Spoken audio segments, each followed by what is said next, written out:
네, 오늘도 예배하는 우리 모든 성도님들에게 하나님께서 말씀의 은혜로 함께 하시기를 간절히 축복합니다. 내일이 예수님께서 오신 것을 기념하는 성탄절입니다. 성탄절을 맞이하면서 여러 기독교 매체에서 강조하는 것은 성탄절의 중심에 예수님을 모시자는 것입니다. 그게 무슨 얘기냐? 성탄절의 중심에 산타가 있다든지 또는 파티가 있다든지 또는 여행이 있다든지 그래서는 안 된다는 것입니다. 성탄절을 맞이해서 누구랑 만나서 파티할까? 어디로 여행 갈까? 연휴니까 이런 생각하지 말고 산타가 선물을 줄까? 이런 생각하지 말고 이 성탄절은 우리를 구원하시기 위해서 이 땅에 오신 예수님을 기념하고 우리 마음속에 모셔드리는 날이다. 이것을 잊어버리면 안 된다는 것입니다. 오늘 예배에 참석하신 우리 모든 성도님들은 예수님 중심의 성탄을 맞이하고 또한 예수님 중심으로 앞으로 신앙생활하는 복된 성도들이 되시기를 간절히 축원합니다.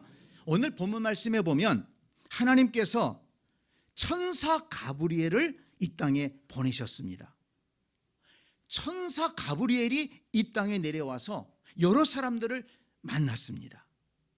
26절 말씀 보세요. 여섯째 달에 천사 가브리엘이 하나님의 보내심을 받아 갈릴리 나사렛이란 동네에 가서 그랬습니다. 놀라운 일입니다. 천사를 보내서 하나님이 말씀을 전한 것입니다. 그래서 이 가브리엘이 제사장 사가랴도 만나고 마리아도 만나고 요셉도 만나고 목자들도 만났습니다. 그런데 여러분, 그 많은 사람들 가운데 주인공이 누구일까요? 왜 하나님은 천사 가브리엘을 이 땅에 보내셔서 특별한 일을 이루신 것일까요? 사가랴입니까? 엘리사벳입니까? 마리아입니까? 요셉입니까? 목자들입니까? 아닙니다. 바로 모든 일의 주인공은 예수님인 줄 믿습니다. 하나님께서 천사 가브리엘을 통해서 큰 일을 이루셨습니다.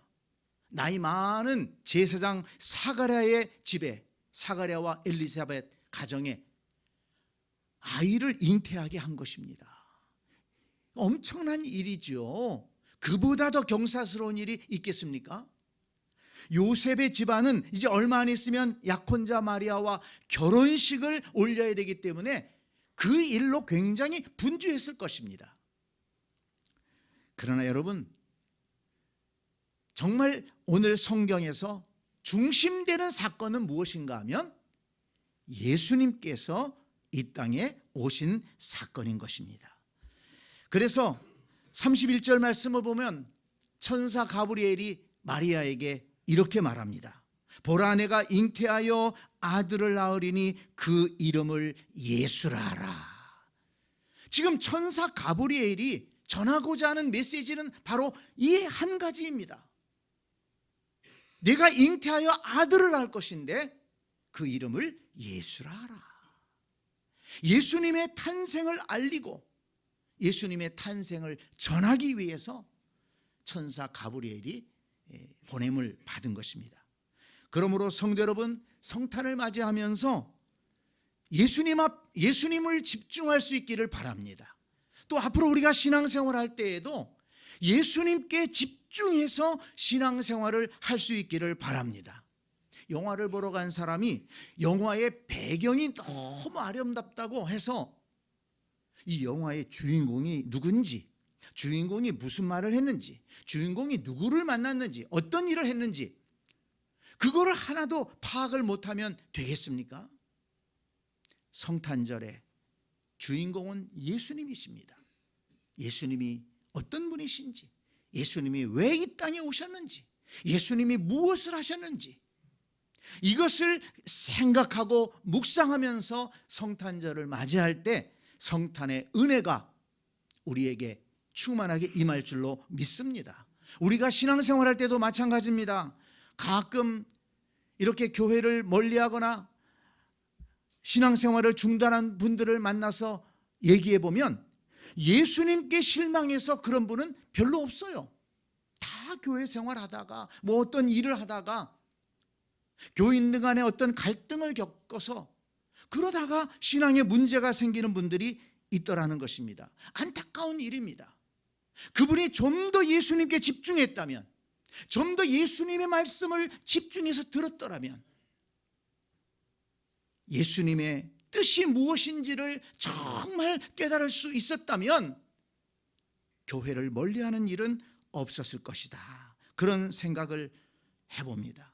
성도 여러분, 신앙생활하면서 예수님 외에 다른 것은 조금 덜 중요하게 생각해도 괜찮습니다. 예수님 중심으로 신앙생활할 때, 예수님을 바라보고 신앙생활할 때 우리의 신앙생활은 성공적인 신앙생활이 될 수가 있고, 여러 가지 시험들이 있을지라도 그 시험을 잘 이겨내게 될 줄로 믿습니다. 여러분, 성경에서 사가랴, 엘리사벳이 이렇게 귀한 인물로 등장하는 것은 그들이 예수님과 가까웠기 때문입니다. 사실 요셉과 마리아는 나사렛 동네의 무명의 인물들이었지만은 그 세계적인 인물이 되지 않았습니까? 왜 그렇습니까? 예수님의 육신의 부모가 되었기 때문에, 예수님과 함께 했기 때문에 그런 것입니다. 성도 여러분, 예수님 중심으로 신앙생활하게 되면, 우리가 예수님을 가까이 하게 되면 우리도 존귀하게 되고 우리에게도 하나님의 크신 은혜가 임한다는 것을 여러분 믿으시기를 바랍니다. 여러분, 내 삶이 정말 변화되기를 원하십니까? 예수님을 가까이 하세요. 예수님을 마음에 모시세요. 예수님을 중심에서 한번 살아가 보시기를 바랍니다. 예수님의 말씀을 따라 살아보시기를 바랍니다. 틀림없이 우리의 삶이 아름답게 변화되고 하나님의 놀라운 은혜가 임하게 될 줄로 믿습니다. 한번 믿고 살아보세요. 여러분, 교회 올 때도 예수님을 중심해서 주님을 바라보고 교회 올 수 있기를 바랍니다. 주일날 교회 가야지, 그러면서 여러 가지 다른 생각하시는 분들도 혹시 있을지 모르겠어요. 아닙니다. 주일에 교회 올 때는 예수님을 생각하고 예배하기 위해서 오늘도 마음을 다해서 예배해야지, 그 주님의 은혜를 생각하면서 교회 와보세요. 얼마나 큰 은혜가 되겠습니까? 오늘도 보니까는 여러 우리 여전도 회원들이 정성스럽게 음식을 준비하고 있어요. 여러분, 식당 봉사할 때도요, 예수님을 대접한다는 마음으로 그렇게 식당 봉사하시기 바랍니다. 은혜가 더할 것입니다. 어린 소자에게 냉수 한 그릇 내 이름으로 대접하는 것도 내게 한 것이라고 그렇게 예수님이 인정해 주셨는데, 이렇게 성도들을 위해서 정성을 다해서 예수님을 대접하는 마음으로 음식을 준비해서 대접한다면 얼마나 하나님께서 기뻐하시겠습니까? 교회를 청소할 때에도 주님께서 머물 방이라고 생각하고 한번 청소해 보세요. 은혜가 될 것입니다. 은혜가 임할 것입니다. 저와 여러분의 신앙생활의 중심에는 항상 예수님이 충만하게 임하게 되기를 간절히 축원합니다. 예수님 붙들고 신앙생활 하시기를 바랍니다. 예수님 외에 그 어떤 것 때문에 시험에 들지 말고, 그 어떤 것 생각하며 속상해하지 말고 예수님만 붙들고 나아가면 성공적인 신앙생활 할 수 있다는 것입니다. 자, 그러면 우리는 왜 예수님 중심의 신앙생활을 해야 할까요? 오늘 본문을 보니까 세 가지를 잘 가르쳐주고 있습니다. 여러분, 이거 잊지 마시기 바랍니다. 아주 중요한 것입니다. 제일 중요한 것은 무엇인가 하면 예수님은 전능하신 하나님의 아들이시기 때문입니다. 32절 말씀을 다시 한번 보세요. 그가 큰 자가 되고 지극히 높으신 이의 아들이라 일컬어질 것이요. 35절에도 보니까 이러므로 나실 바 거룩한 이는 하나님의 아들이라 일컬어지리라. 아멘. 예수님이 어떤 분이라고요? 전능하신 하나님의 아들이십니다. 다시 말하면 예수님이 곧 하나님이시라는 말씀입니다. 그렇습니다. 예수님은 사람의 몸을 입고 태어나셨지만 성령의 잉태로 동정녀의 몸에서 태어나신 하나님의 아들이십니다. 하나님의 사람의 몸을 입으시고 이 땅에 오셨다는 것을 믿으시기를 바랍니다. 이것이 왜 중요한가 하면 예수님이 우리를 구원하실 자격과 능력이 있으시다는 사실을 보여주는 것입니다. 만약에 예수님이 우리와 같은 사람이라면 그분은 훌륭한 스승은 될 수 있을지 모르지만 우리의 구원자가 될 수는 없어요. 우리하고 같은 죄인인데 뭐 죄인이 무슨 죄인을 구원합니까? 죄 없으신 하나님의 아들 예수 그리스도, 그렇기 때문에 그분이 우리를 구원하실 수가 있는 것입니다. 만약 예수님이 우리와 같은 사람이라면 따뜻한 마음을 가진 사회사업가로서 가난하고 억눌린 사람들을 위로하고 또한 도울 수는 있을지 모르지만 우리를 생명의 진리 가운데로 인도하지는 못했을 것입니다. 역사상 존경받는 많은 사람들이 있습니다. 석가모니, 마호메트, 공자, 소크라테스, 테레사 수녀, 그 외에도 존경받는 많은 분들이 있습니다. 그러나 그분들은 존경을 받을 수 있는지는 모르지만 그분들의 가르침을 통해서 좋은 것들을 좀 배울 수는 있는지 모르지만은 그분들이 우리를 구원하실 수는 없다는 거예요. 왜? 그분들은 아무리 훌륭하셔도 우리와 같은 인간이기 때문에 그렇습니다. 그러나 예수 그리스도는 전능하신 창조주 하나님의 아들이십니다. 마태복음 11장 27절에는 예수님 스스로 하나님의 아들이심을 밝혔습니다. 내 아버지께서 모든 것을 내게 주셨으니 아버지 외에는 아들을 아는 자가 없고 아들과 또 아들의 소원대로 계시를 받은 자 외에는 아버지를 아는 자가 없느니라. 하나님을 아버지라고, 내 아버지라고 그렇게 말씀하셨습니다. 마태복음 16장 16절에 보니까 예수님을 아주 가까이에서 따랐던 베드로가 이렇게 고백합니다. 주는 그리스도시요 살아계신 하나님의 아들이십니다. 베드로가 예수님 따라다니면서 보니까 진정으로 예수님은 하나님의 아들이시라는 거예요. 마태복음 27장 54절에 보니까 예수님을 십자가에 못 박았던 그 사형 집행관 백부장이 그 과정을 다 본 다음에 예수님이 잡혀오시고 고난을 당하시고 그리고 십자가에 달려서 그 어간에 일어난 모든 일을 본 다음에 뭐라고 그 백부장이 이야기했느냐? 그 사람은 이방인이에요. 사실은 예수님과 아무런 관련이 없습니다. 그런데 그 십자가의 사건을 보면서 뭐라고 마지막에 고백했느냐면 이는 진실로 하나님의 아들이었도다. 이방인 백부장이, 사형 집행관이 그렇게 고백했습니다. 마태복음 8장 29절에 보니까 심지어 마귀도 이렇게 외쳤습니다. 하나님의 아들이여 우리가 당신과 무슨 상관이 있나이까? 때가 이르기 전에 우리를 괴롭게 하려고 여기 오셨나이까? 그러니까 마귀도 예수님을 하나님의 아들로 알아본 것입니다. 여러분, 이렇게 예수님을 진정으로 만났던 사람들은 예수님이 하나님의 아들이심을 고백했습니다. 예수님께서 성령으로 잉태되어 동정녀의 몸에서 탄생하셨다는 것이 예수님이 하나님의 아들이심을 나타내는 증거입니다. 예수님께서 병든 자를 고치고 소경의 눈을 뜨게 하며 죽은 자를 살리신 것이 하나님의 아들이시라는 증거를 보여주는 것입니다. 예수님께서 죽음을 이기시고 사흘 만에 부활하셨기 때문에 예수님은 하나님의 아들이심을 이 땅에 나타내신 것입니다. 그래서 예수님은 거룩하신 하나님의 아들이시기에 우리의 죄값을 대신 갚아주실 수 있고 우리를 하나님의 나라로 인도할 수가 있는 것입니다. 성도 여러분, 예수님을 전능하신 하나님의 아들로 믿고 예배하는 복된 신앙인들이 다 되시기를 간절히 축원합니다. 또 하나, 우리가 왜 예수님 중심으로 신앙생활을 해야 되느냐?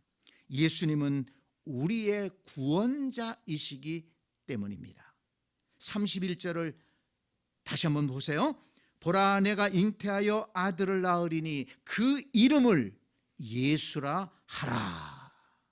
그 이름을 예수라 하라. 가브리엘 천사가 마리아에게 나타나서 이제 너에게서 날 아들은 하나님의 아들인데 그 이름을 예수라 하라, 이렇게 정해 주었습니다. 여러분, 예수라는 이름의 뜻이 무엇입니까? 마태복음 1장 21절을 보면 아들을 낳으리니 그 이름을 예수라 하라. 이는 그가 자기 백성을 그들의 죄에서 구원할 자이심이라 하니라 그랬습니다. 한번 따라서 합니다. 이는 그가 자기 백성을 그들의 죄에서 구원할 자이심이라. 아멘. 이것이 예수의 뜻입니다. 예수란 말은 구원자라는 의미인 것이에요. 그래서 요한복음 3장 16절에 보면 하나님께서 예수님을 이 땅에 보내신 이유를 분명하게 말씀합니다. 하나님이 세상을 이처럼 사랑하사 독생자를 주셨으니 이는 그를 믿는 자마다 멸망하지 않고 영생을 얻게 하려 하심이라. 아멘. 마가복음 10장 45절에 보니까 예수님 자신이 이 세상에 오신 목적을 분명하게 말씀하셨습니다. 인자가 온 것은 섬김을 받으려 함이 아니라 도리어 섬기려 하고 자기 목숨을 많은 사람의 대속물로 주려 함이니라. 사람들의 죄값을 대신 치르고 구원의 길을 열어주기 위해서 이 땅에 오셨다는 것입니다. 요한복음 10장 10절에 보니까 또 말씀하셨습니다. 내가 온 것은 양으로 생명을 얻게 하고, 이 생명은 영원한 생명을 말합니다. 양으로 생명을 얻게 하고 더 풍성히 얻게 하려는 것이라. 예수님이 이 땅에 오신 것은 우리에게 영원한 생명을 주시고 또한 풍성한 삶으로 인도하시기 위해 오셨다 그랬습니다. 누가복음 19장 10절에서도 말씀하셨습니다. 인자가 온 것은 잃어버린 자를 찾아 구원하려 함이니라. 아멘. 그렇습니다. 예수님은 구원자로 이 세상에 오셨음을 믿으시기를 바랍니다. 저와 여러분을 죄 가운데서 구원하시고 하나님의 자녀가 되게 하시고 하나님 나라의 영생을 얻게 하실 분이 누구시라고요? 예수 그리스도, 오직 한 분밖에 없는 것입니다. 또 하나, 오늘 본문을 보니까 예수님은 우리의 영원한 인도자이시기 때문에 예수님 중심으로 신앙생활해야 된다 하는 것을 알 수가 있습니다. 예수님은 하나님의 아들이실 뿐만 아니라 우리의 구원자이실 뿐만 아니라 우리를 영원히 인도하시는 인도자이시다라는 것입니다. 32절 말씀을 다시 한번 보세요. 주 하나님께서 그 조상 다윗의 왕위를 그에게 주시리니 영원히 야곱의 집을 왕으로 다스리실 것이며 그 나라가 무궁하리라. 아멘. 하나님께서 예수님에게 다윗의 왕위를 주시고 야곱의 집에 영원히 왕노릇하게 하실 것이다. 이게 무슨 말씀입니까? 예수님께서 강한 권세로 자기 백성을, 하나님의 백성들을 통치하시고 하나님의 나라를 세워가실 것을 약속하신 것입니다. 그러나 여러분, 예수님께서 왕으로 통치하신다고 그러니까 이 세상의 왕들처럼 백성들을 위해 군림하거나 또는 연약한 자들을 착취하거나 전쟁을 일으키는 그런 왕으로 생각해서는 안 됩니다. 예수님은 평강의 왕이십니다. 예수님은 선한 목자와 같은 왕이 되십니다.